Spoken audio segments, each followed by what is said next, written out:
Hello दोस्तों, कैसे हैं आप लोग। उम्मीद करता हूं सब कौशल मंगल होंगे। हम फिर लाए हैं आपके लिए जीके और जीएस के एकदम से तूफान क्लास।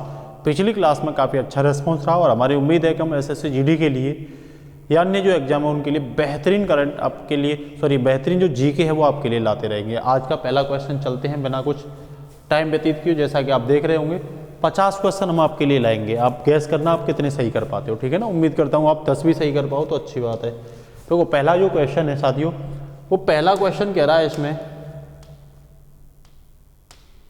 सिंधु घाटी सभ्यता में बृहत स्नानागार, क्या बड़ा स्नानागार कहां पर पाया गया था। किसमें? सिंधु घाटी सभ्यता में बृहत स्नानागार। कह रहा है मोहनजोदाड़ो में, हड़प्पा में, कालीबंगा में या लोथल में। तो साथियों सबसे बड़ा जो स्नानागार पाया गया था वो मोहनजोदाड़ो में पाया गया था। मोहनजोदाड़ो ध्यान रखना उस समय की सबसे अच्छी शहरी और विकसित और नियोजित बस्ती थी, जिसकी खोज के बारे में पूछे तो मोहनजोदाड़ो की खोज वर्ष 1922 में, कब? 1922 में आर.डी. बनर्जी, या आप कह सकते हो राखल दास बनर्जी ने की थी। वहीं हड़प्पा के बारे में पूछे आपसे तो वर्ष 1921 में दयाराम साहनी ने हड़प्पा की क्या की थी? हड़प्पा सबसे पहले खोजा गया था, इसीलिए हड़प्पा सभ्यता नाम रखा गया था। और ये सिंधु नदी के तट पे थे। क्या थे? सिंधु नदी के आसपास की बस्तियां थी। कालीबंगा की बात करें तो ये अमलानंद घोष ने इसकी खोज की थी। लोथल की बात करें तो एस.आर. राव ने इसकी क्या की थी? खोज की थी, ठीक है ना। हड़प्पा सभ्यता आज से लगभग 5,500 साल पहले की क्या है? सभ्यता है, ठीक है ना। ये हिस्ट्री में हम एनिसेंट जब हिस्ट्री पढ़ते हैं तब इसके बारे में पढ़ते हैं, ठीक है। इसके साथ ही नेक्स्ट कह रहा है निम्न में से कौन हरियाणा हरिकेन के नाम से प्रसिद्ध है। किससे? हरियाणा हरिकेन के। कह रहा मिल्खा सिंह, सचिन तेंदुलकर, कपिल देव या सुनील गावस्कर। तो आप ध्यान रखना हरियाणा हरिकेन से नाम से कपिल देव को माना जाता है। कपिल देव भारत के ऑलराउंडर रहे हैं, ठीक है ना। इनके समय सबसे पहले भारत ने क्या जीता था? वर्ल्ड कप जीता था। क्या जीता था? वर्ल्ड कप जीता था, ठीक है ना। और ये भारत की टीम के कप्तान भी रहे हैं, ठीक है। इसके साथ ही नेक्स्ट कह रहा क्रिकेट की पिच की लंबाई कितनी होती है। एक से क्वेश्चन आपके लिए बेहद इंपॉर्टेंट होगा, ध्यान रखना। कह रहा 20 गज, 22 गज या 30 गज या 15 गज। तो ध्यान रखना कितने गज की होती है? 22 गज की होती है। क्रिकेट में कितने खिलाड़ी होते हैं? तो 11 खिलाड़ियों की टीम होती है।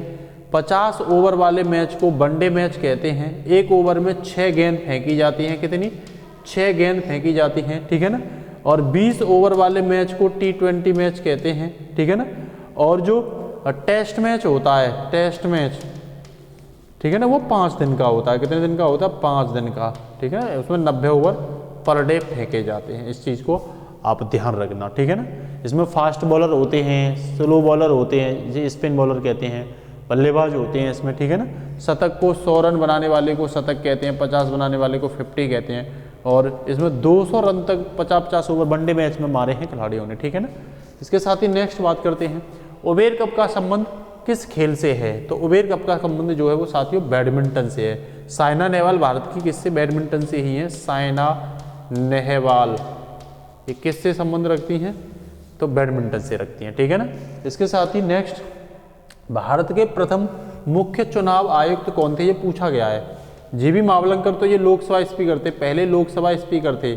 सुकुमार सेन भारत के पहले मुख्य चुनाव आयुक्त थे। आंसर ये होगा इसका, ठीक है ना। तो ध्यान रखना आपसे पूछे कि चुनाव आयुक्त का कार्यकाल कितना होता है तो आप बताओगे 6 वर्ष या 65 वर्ष में से कोई भी जल्दी हो जाए वो क्या होता है? मुख्य चुनाव आयुक्त का कार्यकाल होता है। और ध्यान रखना आर्टिकल 324 में, संविधान के अनुच्छेद 324 में निर्वाचन आयोग के बारे में क्या की गई है? बात की गई है। भारत का एक निर्वाचन आयोग तो होगा, ठीक है ना। इसके साथ ही नेक्स्ट मानस बाघ अभ्यारण्य कहाँ पर स्थित है। कौन सा? मानस बाघ अभ्यारण्य। Where is the Manas tiger reserve situated. कह रहा है राजस्थान में नहीं है, पश्चिम बंगाल में उसमें भी नहीं है, मध्य प्रदेश में भी नहीं है, तो फिर कहाँ पे है? ये साथियों आसाम में है। कहाँ पे है? आसाम में है, ठीक है ना। इसके साथ ही नेक्स्ट पूछ रहा है तराइन की दूसरी लड़ाई कब हुई। 1527 में, 1101 में, 1191 में या 1192 में। तो ध्यान रखना तराइन का सेकंड युद्ध 1192 में हुआ था और तराइन का प्रथम युद्ध 1191 में हुआ था। मोहम्मद गौरी और पृथ्वीराज चौहान द्वितीय के बीच, ठीक है ना। पृथ्वीराज चौहान द्वितीय के बीच, इसमें चौहान जीत गया था, लेकिन इसमें चौहान अपने ही बेटे गोविंद राज की वजह से क्या हो गया था? हार गया था, ठीक है ना। तो याद रखना इस चीज़ को, ठीक है ना। तराइन की प्रथम और दूसरी लड़ाई। थीन बांध किस नदी पर है, या थीन बांध परियोजना किस नदी पर है, बेहद इंपोर्टेंट पूछा जाता है। कह रहा ब्यास नदी पर, चिनाब नदी पर, रावी नदी पर या सतलज नदी पर। तो ध्यान रखना ये रावी नदी पर है। किस नदी पर है, रावी नदी पर है थीन बांध परियोजना, ठीक है ना। कौन सा शहर मूसी नदी के तट पर स्थित है, लखनऊ, जबलपुर, हैदराबाद या श्रीनगर। ध्यान रखना तो मूसी नदी आंध्र प्रदेश से होकर क्यों और तेलंगाना से होकर के निकलती है, तो ये हैदराबाद में है। हैदराबाद मूसी नदी के किनारे पर क्या है, स्थित है। नेक्स्ट कह रहा 1942 में किस ब्रिटिश प्रधानमंत्री ने क्रिप्स मिशन भारत भेजा था। तो विंस्टन चर्चिल, क्लाइमेट एटली, रेमजे मैकडोनाल्ड या इनमें से कोई नहीं। तो ध्यान रखना क्रिप्स मिशन जो आया था वो एक सदस्य ही था, तो ये भेजा था विंस्टन चर्चिल ने भेजा था, ठीक है ना। अमेरिका, चीन और ऑस्ट्रेलिया वगैरह ने जब दबाव लगाया ब्रिटिश पर, तब उन्होंने क्रिप्स मिशन भेजा था 1942 में, ठीक है ना। इसके साथ ही कह रहा किसे संविधान का अस्थायी अध्यक्ष नियुक्त किया गया था। तो ध्यान रखना जब संविधान सभा बना ली गई थी उसके बाद बात आई थी कि भाई इसका अध्यक्ष कौन होगा, तो अस्थायी तौर पर सच्चिदानंद सिन्हा को पहली ही बैठक में, संविधान की पहली बैठक पूछेगा कब हुई, तो 9 दिसंबर वर्ष 1946 को हुई। दूसरी बैठक कब हुई, तो उसी 1946 को जो बैठक हुई थी उसी में सच्चिदानंद सिन्हा को क्या बनाया गया था, अस्थायी अध्यक्ष। फिर ये बीमार पड़ गए थे, तो दूसरी बैठक 11 दिसंबर 1946 में डॉक्टर राजेंद्र प्रसाद को स्थायी अध्यक्ष बनाया गया था। किसे, राजेंद्र प्रसाद को, ठीक है ना, दूसरी बैठक में। और उसके बाद इसी में हरिश्चंद्र मुखर्जी सलाहकार बने, वो उपाध्यक्ष बने थे एस सी मुखर्जी, और सलाहकार इसमें बी.एन. राव बने थे। ध्यान रखना है, ठीक है ना, कौन, बी.एन. राव। तो इसका आंसर क्या हो जाएगा, सच्चिदानंद सिन्हा हो जाएगा। नेक्स्ट कह रहा किसे संविधान की आत्मा कहा जाता है, मौलिक अधिकार को, नीति निर्देशक तत्वों को, प्रस्तावना को या संवैधानिक उपचारों का अधिकार। तो ध्यान रखना डॉक्टर भीमराव अंबेडकर ने, जो संविधान के शिल्पकार कहे जाते हैं, उन्होंने संविधान के आर्टिकल 32, कौन सा, संविधान का आर्टिकल 32, ये फंडामेंटल राइट है, मूल अधिकार है, ध्यान रखना, जिसमें संवैधानिक उपचारों का अधिकार है। अगर मूल अधिकारों का कहीं भी उल्लंघन होता है तो आप सुप्रीम कोर्ट और हाई कोर्ट में जा सकते हो। किसके तहत, आर्टिकल 32 के तहत। इसी को संवैधानिक उपचारों का अधिकार कहा उन्होंने, इसी को संविधान की आत्मा कहा। उन्होंने कहा जब तक ये है तब तक ये संविधान की आत्मा निरंतर बनी रहेगी, ठीक है ना। तो सब आर्टिकल 12 से लेकर 35 तक क्या है, मूल अधिकार है, ठीक है ना, क्या है, फंडामेंटल राइट है। इन सब का उपचार किस में है, आर्टिकल 32 में दे रखा है, ठीक है ना। इसके साथ ही नेक्स्ट है राष्ट्रपति और उपराष्ट्रपति के चुनाव संबंधी विवाद कौन सुलझाता है, संसद, लोकसभा, राज्यसभा या सर्वोच्च न्यायालय। तो ध्यान रखना सुप्रीम कोर्ट में सुलझाए जाते हैं। और ये संविधान के आर्टिकल 71, जब भी राष्ट्रपति और उपराष्ट्रपति के चुनाव संबंधी कोई विवाद होता है तो चुनाव के बाद में इनको सुप्रीम कोर्ट में क्या किया जाता है, सुलझाया जाता है। किस आर्टिकल के तहत, आर्टिकल 71 के तहत, ये आप याद रखना। इसके साथ ही नेक्स्ट है निम्न में से कौन सा भारत का सबसे दक्षिणतम किनारा होगा। सबसे दक्षिण में जो भारत का किनारा है, तो देखो यहाँ इंदिरा पॉइंट है 6 डिग्री 45 मिनट, ठीक है ना, उत्तरी अंशांश नॉर्थ एक्सिस पे है, ठीक है ना। तो कौन सा है, इंदिरा पॉइंट, आप याद रखना। जो 2004 में सुनामी जो आई थी उसमें क्या हो गया था, डूब गया था। ये बंगाल की खाड़ी में पड़ता है। कहाँ पड़ता है, बंगाल की खाड़ी में, ठीक है ना। महासागर पूछे तो हिंद महासागर में पड़ता है। कहाँ पड़ता है साथियों, हिंद महासागर में पड़ता है, ठीक है।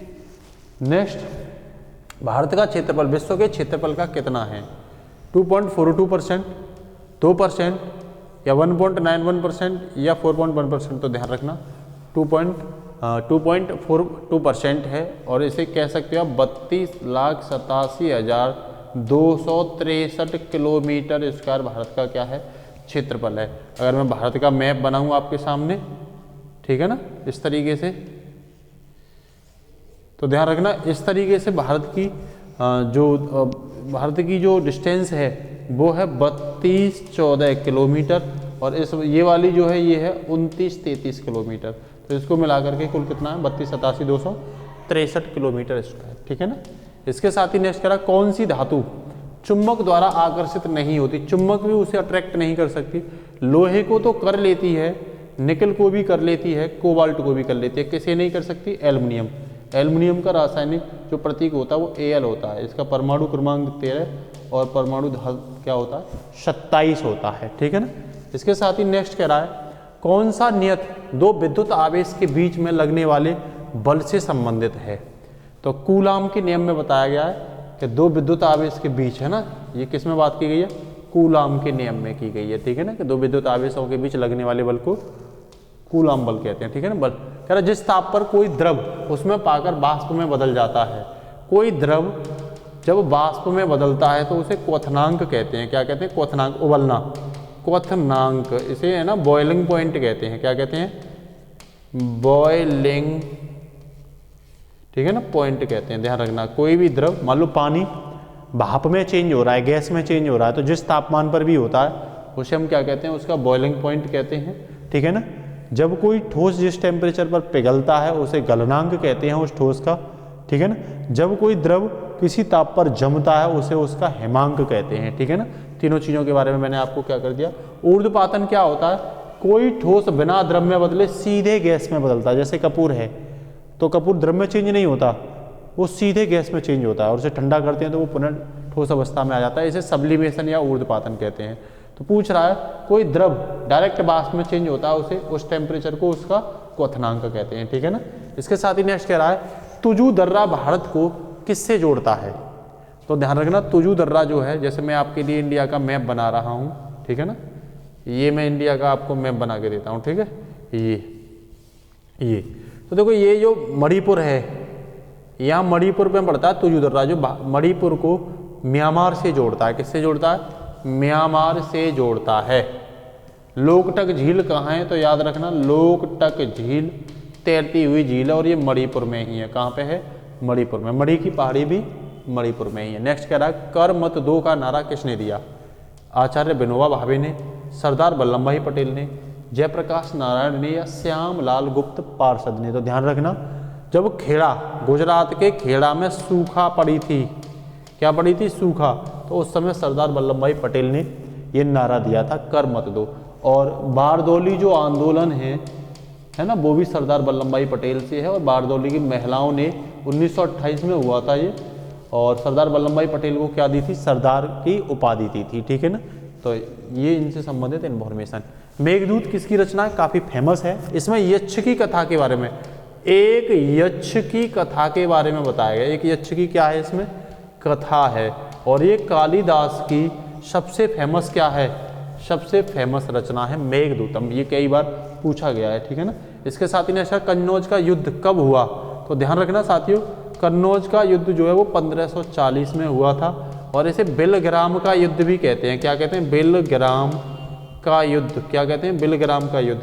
इसी युद्ध में शेरशाह सूरी ने, किसने, शेरशाह सूरी ने हुमायूं को हराया था और भारत से क्या कर दिया था, बाहर कर दिया था, ठीक है ना। और सूरी वंश की स्थापना की थी। क्या की थी, भारत में सूरी वंश की स्थापना। और शेरशाह सूरी का मकबरा आपसे पूछे तो बिहार के सासाराम में है। कहाँ पे है, शेरशाह सूरी का मकबरा बिहार के सासाराम में। तो इसका आंसर क्या हो जाएगा साथियों, 1540 हो जाएगा, ठीक है ना। शेरशाह सूरी इसमें जीता था। कह रहा कार्बन का परमाणु भार क्या है। तो देखो कार्बन का प्रतीक C होता है, परमाणु क्रमांक नीचे लिखा जाता है, ये 6 होता है, और भार क्या होता है, 12 होता है। इसका एक कार्बन का ही एक समस्थानिक होता है C6 14। तो कार्बन के समस्थानिक का 14 होता है और कार्बन का भार कितना होता है साथियों, 12 होता है। क्या होता है, 12 होता है, ठीक है। और ग्रेफाइट, कोयला, हीरा, ठीक है ना, फुलरीन, ये कार्बन के क्या हैं, अपर रूप हैं। आपसे पूछे कार्बन के अपर रूप कौन कौन से हैं, तो ध्यान रखना ग्रेफाइट याद रखना, और कोयला, कौन, कोयला, और फुलरीन और हीरा। ये ग्रेफाइट के चारों क्या हैं साथियों, अपर रूप हैं, एलोट्रॉपी हैं, इनको याद रखना आप, ठीक है ना। इसके साथ ही नेक्स्ट, निम्न में से कौन सा ऊर्ध्वपातक पदार्थ है। मैंने अभी बताया था, ठोस सीधे बिना द्रव में बदले कहाँ जाए, गैस में बदले। ऐसा कौन करता है साथियों, ऐसा कपूर करता है। कौन करता है, कपूर करता है। तो कपूर इसका क्या हो जाएगा, एग्जाम्पल हो जाएगा, ठीक है। एक सेकंड देखना, इसमें सभी होंगे, नेप्थलीन भी होगा, और अमोनियम क्लोराइड जिसे नौसादर कहते हैं। क्या कहते हैं, नौसादर कहते हैं। ये तीनों ही इसके क्या होंगे, इसका मतलब डी इसका क्या हो जाएगा, आंसर हो जाएगा। मैंने देख नहीं पाया था, ठीक है। भारत में मुस्लिम लीग की स्थापना कब की गई थी, 1916, 1905, 1906 या 1907 में। तो ध्यान रखना 1906 में। किसके, आगा खां और सलीमुल्लाह द्वारा, आगा खां और सलीमुल्लाह मुल्ला ने ढाका में की थी। ढाका आज बांग्लादेश में पड़ता है, ठीक है ना, मुस्लिमों के अधिकार को लेकर के की थी, ठीक है ना। इसके साथ ही नेक्स्ट कह रहा है लोकसभा में बहुमत दल का नेता कौन होता है, तो प्रधानमंत्री होता है। प्रधानमंत्री का वर्णन कहाँ है, आर्टिकल 75 में, ठीक है ना। मंत्री का वर्णन, प्रधानमंत्री डायरेक्ट कहीं नहीं है, बहुमत दल के नेता को प्रधानमंत्री कहते हैं, लोकसभा में बहुमत दल के नेता को, ठीक है ना। आपसे पूछा राष्ट्रपति का वर्णन कहाँ है, तो आर्टिकल 52 में राष्ट्रपति के बारे में बोल रहा है, आर्टिकल 63 में, ठीक है ना, 63 में उपराष्ट्रपति के बारे में, आर्टिकल 76 में किसके बारे में बोल रहा है भाई, महान्यायवादी के, भारत का एक महान्यायवादी होगा, ठीक है ना। इसके साथ साथ आपसे पूछे लोकसभा, तो लोकसभा किस में है, तो लोकसभा साथियों आर्टिकल 81 में है। बोला गया है आर्टिकल 81 में कि 550 लोकसभा के अधिकतम सदस्य होंगे, जिनमें 530 राज्यों से होंगे और 20 सदस्य जो है संघ शासित यूनियन टेरिटरी से होंगे। कहाँ से, यूटी से 20 सदस्य होंगे, ये आईएएस में पूछा गया है, ठीक है ना। राज्यसभा के बारे में आर्टिकल 80 में बात की गई है, किसमें, आर्टिकल 80 में बात की गई है। कहा गया अधिकतम राज्यसभा के सदस्यों की संख्या 250 होगी और जिसमें 12 सदस्य राष्ट्रपति क्या करेंगे, मनोनीत करेंगे, ठीक है ना। इसके साथ ही नेक्स्ट कह रहा है निम्न में से सबसे छोटी कोशिका कौन सी है, तो ध्यान रखना माइकोप्लाज्मा सबसे छोटी कोशिका है। ऑल ओवर में सबसे बड़ी पूछे तो शुतुरमुर्ग का अंडा। आपसे ये पूछे ना मानव में सबसे छोटी कोशिका कौन सी है, तो स्पर्म, शुक्राणु, ठीक है ना, जो पुरुष में पाया जाता है। सबसे बड़ी अंडाणु जो महिला में पाई जाती है, ठीक है ना, ये भी आप याद रखें। इसके साथ ही ने पूछे कोशिका की खोज किसने की थी, तो ध्यान रखना रॉबर्ट हुक ने की थी। रॉबर्ट हुक ने कोशिका की खोज 1665 ईस्वी में की थी। कब की थी, 1665 ईस्वी में, ये भी क्वेश्चन याद रखना।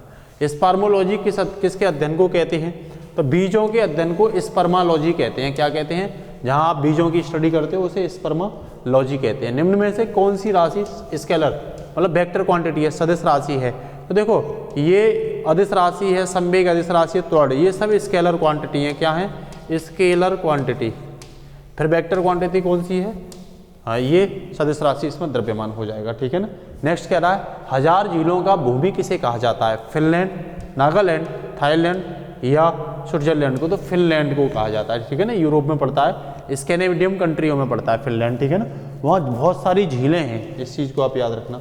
नेक्स्ट कह रहा है भारत रत्न पुरस्कार की शुरुआत कब से हुई थी, तो 2 जनवरी, ठीक है ना, वर्ष 1954 से भारत रत्न की शुरुआत हुई थी। पहला भारत रत्न अगर आपसे पूछे तो देखना ये सीवी रमन को किसे, सी राजगोपालाचारी, CR गोपालाचारी, साथ ही साथ राधा कृष्णम और साथ ही साथ चंद्रशेखर, ठीक है ना, बेकेट रमन, इन तीनों को मिला था वर्ष 1954। महिलाओं में आपसे पूछे तो पहली महिला 1971 में भारत की पहली महिला प्रधानमंत्री इंदिरा गांधी को पहला भारत रत्न पुरस्कार मिला था, ठीक है ना। ये भारत में सबसे अच्छा काम करने के लिए दिया जाता है। खिलाड़ियों में पूछे तो सचिन तेंदुलकर को। यक्षगान कहाँ का लोक नृत्य है, फोक डांस है, पश्चिमी बंगाल का, झारखंड का, कर्नाटक का या नई दिल्ली का, तो ध्यान रखना ये पूछा गया है क्वेश्चन PCS में, कर्नाटक का फोक डांस है यक्षगान, ठीक है। वैसे ही पूछ लेगा केरल का कौन सा है, आंध्र प्रदेश का कौन सा है, जैसे कुचिपुड़ी किसका है, कथकली किसका है, ठीक है ना, इस तरीके से पूछ लेगा। नेक्स्ट कह रहा है नाभिकीय रिएक्टर में भारी जल, देखो साधारण जल का सूत्र होता है H2O और भारी जल का सूत्र होता है D2O, मतलब ड्यूटेरियम ऑक्साइड कहते हैं, इसे क्या कहते हैं, ड्यूटेरियम ऑक्साइड। भारी हाइड्रोजन में पूछे तो आपसे D2 होता है। हाइड्रोजन के समस्थानिक आपसे पूछे तो ध्यान रखना 1H1, 1H2 और 1H3 ये हाइड्रोजन के समस्थानिक होते हैं। ये प्रोटियम होता है, ये ड्यूटेरियम होता है, ये ट्राइटेरियम होता है, ध्यान रखना। और भारी जल का जो प्रयोग किया जाता है तो जो नाभिकीय रिएक्टर होते हैं ना उनकी स्पीड को कम करने के लिए, मंदी करने के लिए, है ना, डिल्यूएंट करने के लिए किया जाता है, ठीक है ना। तो इसका आंसर ए हो जाएगा। नेक्स्ट कह रहा है भारत के सबसे दक्षिण में कौन सी नदी है, यमुना, गोदावरी या बैगई या नर्मदा, तो ध्यान रखना भारत के सबसे दक्षिण में मतलब तमिलनाडु में कौन सी नदी है, तो बैगई नदी है। कौन सी है, जो पाक जल संधि में गिरती है, कहाँ गिरती है, पाक जल संधि में, ठीक है ना। और ये बरूसुनाड, कौन सी, बरूसुनाड पहाड़ियों में जाके निकलती है, ठीक है ना। विश्व वानिकी दिवस कब मनाया जाता है, तो साथियों ये 21 मार्च को मनाया जाता है। इस बार 22 में जो थीम रखी गई है वो रखी गई है वन और टिकाऊ उत्पादन। वन और टिकाऊ उत्पादन, थीम को याद रखना, एवं खपत, एवं क्या खपत, ये इसकी क्या रखी गई है, थीम रखी गई। वनों के प्रति जागरूकता इसमें करेंगे। निम्न में से कौन बुद्ध चरित्र के लेखक हैं? तो ध्यान रखना अश्वघोष हैं। ये बुद्ध धर्म के महाकवि माने जाते हैं। बुद्ध धर्म के कौन? महाकवि। और ध्यान रखना कुषाण राजा कनिष्क के समकालीन माने जाते हैं। किसके? कुषाण राजा कनिष्क के समकालीन माने जाते हैं। ठीक है ना। किस रोग में?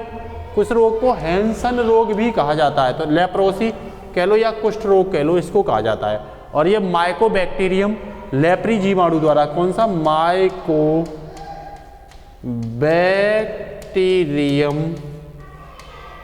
लेप्री बैक्टीरिया द्वारा या जीवाणु द्वारा क्या होता है? ये संक्रामक रोग है। खांसने पर, छींकने पर भी क्या हो जाता है? बहुत ज़्यादा संक्रामक तो नहीं कहोगे, लेकिन फिर भी ये हो जाता है। ठीक है। नेक्स्ट कह रहा है संघ, राज्य और समृद्धि सूची का वर्णन किस अनुसूची में है? तो ध्यान रखना संविधान की 7th शेड्यूल में 3 सूची दी गई हैं। एक संघ सूची, एक राज्य सूची और एक समृद्धि सूची। ठीक है ना। संघ सूची में 100 विषय हैं, ध्यान रखना।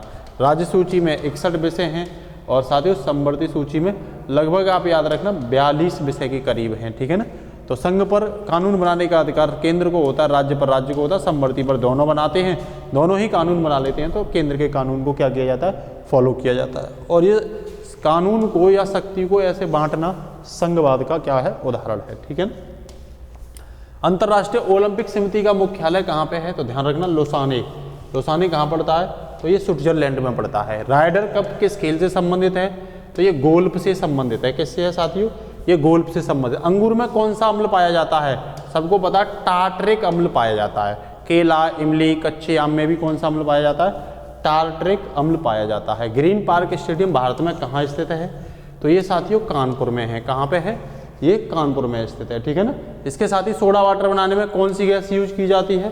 तो CO2 carbon dioxide gas soda water बनाने में यूज की जाती है। विटामिन ई का रासायनिक नाम आपसे पूछे तो टोकोफेरोल क्या है? विटामिन ई का रासायनिक नाम है। नेक्स्ट कह रहा सुरक्षा परिषद में कितने सदस्य हैं? तो 15 सदस्य होते हैं, 5 स्थायी और 10 अस्थायी सदस्य होते हैं। यूएनओ की है ये, शांति व्यवस्था को ध्यान में रखती है, 6 अंगों में से एक है। इसका हेडक्वार्टर कहाँ पे साथियों? तो न्यूयॉर्क अमेरिका में है। ठीक है ना। 24 अक्टूबर 1945 को इसकी क्या हुई थी? स्थापना हुई थी। ठीक है ना। इसके साथ ही नेक्स्ट कह रहा है ओपेक का मुख्यालय कहाँ पे है? तो वियना ऑस्ट्रिया में पड़ता है। ओपेक 13 देशों का संगठन है। 1960 में इसकी इराक में बगदाद में क्या हुई थी? स्थापना। इसका पूरा नाम है पेट्रोल निर्यातक देशों का संगठन। ठीक है ना।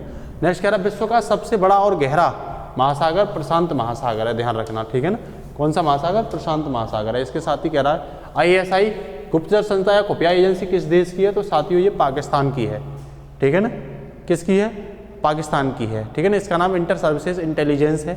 और भारत की IB इंटेलिजेंस ब्यूरो रॉ, ठीक है ना, raw research and analysis wing of India भी इसे